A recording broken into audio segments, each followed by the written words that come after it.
কলকাতার নারীরা যখন আরজিকর হাসপাতাল হত্যাকাণ্ডের জেরে রাত দখল কর্মসূচির ঘোষণা দেন, তখন সামাজিক মাধ্যমে কটাক্ষ করেছিলেন উদয়ন গুহর মতো তৃণমূল কংগ্রেসের হেভিওয়েট নেতারা।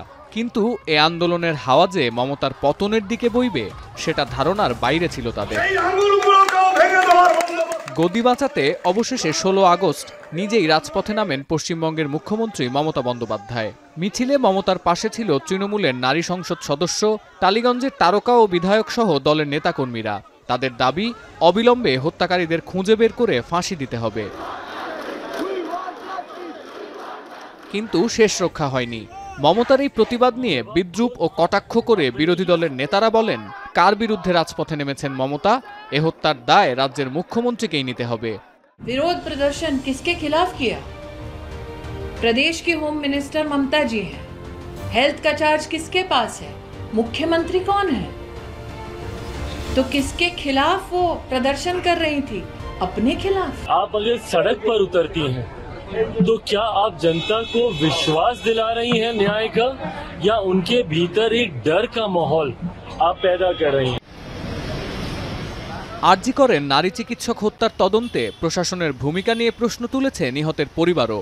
ওই নারীর বাবার অভিযোগ, একটি বিশেষ মহলের প্ররোচনায় তড়িঘড়ি করে তার মেয়ের লাশ পুড়িয়ে ফেলা হয়। তৃণমূলের বিধায়ক নির্মল ঘোষ ঘটনাস্থলে উপস্থিত ছিলেন, কিন্তু বাধা দেওয়ার কোনো চেষ্টাই করেননি। सब लोग ही हम लोग को मलहम लगाने का जल्दीबाजी में मलहम लगाने के लिए जल्दी सीएम अपने रास्ते में नाम उतार के जस्टिस मांगता है, फिर जो जनरल पब्लिक है उसमें जब जस्टिस मांगता है उसको बंद करने के लिए कोशिश कर रहे हैं। क्या इसकी सब क्या बात है? নিহতের পরিবারের এই বয়ানের জেরে মমতার পদত্যাগ নিয়ে কংগ্রেসের পর এবার সোচ্চার হয়েছে ক্ষমতাসীন বিজেপিও। দলের মুখপাত্র জানান, তদন্ত প্রক্রিয়াকে যেভাবে বাধাগ্রস্ত করা হয়েছে তা থেকে এটি স্পষ্ট, মমতার সরকার ধর্ষকদের পরিচয় আড়াল করতে চায়। তথ্য প্রমাণ লোপাট ও হাসপাতাল ভাঙচুরের সাথেও জড়িত ছিলেন মমতা বন্দ্যোপাধ্যায়। मुझे लगता है ममता बनर्जी में थोड़ी सी भी नैतिकता बची हो तो उनको अपना इस्तीफा, अपना त्याग पत्र दे देना चाहिए। ये सरकार सब हर चीज में अनदेखी कर रहे हैं, दोषी को मदद करना चाहते हैं। মঙ্গলবার দেশের সর্বোচ্চ আদালতে গড়াচ্ছে মামলাটি। সোমবার জমা পড়েছে ময়নাতদন্তের প্রতিবেদন। আলামত মিলেছে হত্যারও, কিন্তু মমতার বিরুদ্ধে সৃষ্টি হওয়া জনরোষে চাপা পড়ে যাচ্ছে এসব খবর।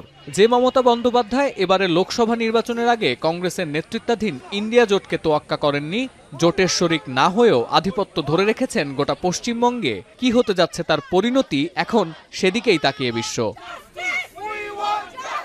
সতীর্থ কর্মকার, এখন বিশ্ব। 250টিরও বেশি ডিজাইন অপশন নিয়ে ওয়ালটন স্মার্ট ফ্রিজ, বোঝে আপনার প্রয়োজন।